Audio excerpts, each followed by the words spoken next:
Semester 4 math test paper, math question bank 274 পাতা, 2 এর দাগের অঙ্ক দেখো। মডেল স্কুল পেপার 1, এটা 1 এর বটে। মান নির্ণয় করো π/4 0 sin theta plus cos theta 9 plus 16 sin 2 theta d theta. এই ইন্টিগ্রেশনটা করতে হবে। আমি টুকছি π/4 0 sin theta plus cos theta 9 plus 16 sin 2 theta. শুনো, এই 9টাকে অপারেশন করো সবাই। কত করবে? 9টা কততে আসবে বলো? Sign theta plus cos theta, এটা ডি থিটা আছে, টুকার ভুল ছিল আমার, ডি থিটা আছে, ঠিক আছে। তাহলে 25 মাইনাস 16 করো। তাহলে 25 বিযুক্ত 16 যদি মাইনাস করো, একটা 16 কমন নিলো মাইনাস 16টা, তাহলে এটা হয়ে যাবে 1 minus sign 2 theta. 1 minus sign 2 theta সবাই জানো, গণিত কোন তো 11 করেছে প্রচুর।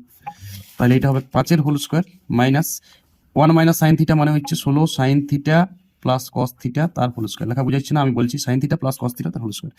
আর এটা মাইনাস হবে, sorry, sine theta minus cos theta, আর এখানে আছে sine theta plus cos theta d theta. তো sine theta minus cos theta সমান তুমি জেড ধরো। তাহলে সাইন থিটা ডেরিভেটিভ কস থিটা, আর কস থিটার মাইনাস সাইন থিটা মানে প্লাস সাইন থিটা হয়ে গেল, ডি থিটা সমান ডি জেড। তাহলে উপরটা পুরাটা এটা ডি থিটাই ছিল, তাহলে উপরটা আমি ডি জেড লিখতে পারি। তাহলে উপরটা হয়ে গেল ডি জেড, নিচটা হয়ে গেল 5 স্কোয়ার মাইনাস 4 জেড তার হোল স্কোয়ার।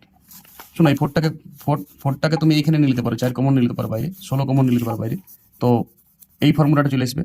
তারপর তুমি ইন্টিগ্রেশনের এই সূত্রটা লাগাই দাও, ডিএক্স সমান কত? স্কোয়ার বিযুক্ত এক্স স্কোয়ার সমান 1/2a log a plus x a minus x plus c. ঠিক আছে, তারপর π/4 এর মানটা বসে নির্দিষ্ট সমাকলন নিজেরা করে নেবে। আশা করি নিজে পারবে এবার।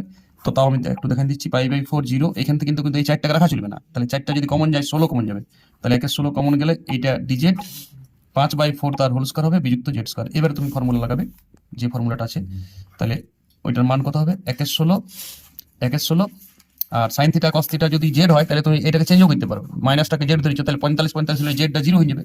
তাহলে জেডটা 0 হয়ে যাবে, জেড এর মানের সাথে সাথে এটা 0 হয়ে যাবে। আর যখন 0 বসবে এটা, তখন এইটা সাইন 0 মানে 0 আর কস 0 মানে 1 মানে -1 হবে। তাহলে এইটা তোমার π/4 0 থেকে -1 এর রেঞ্জ হয়ে যাবে, 0 থেকে -1 এ।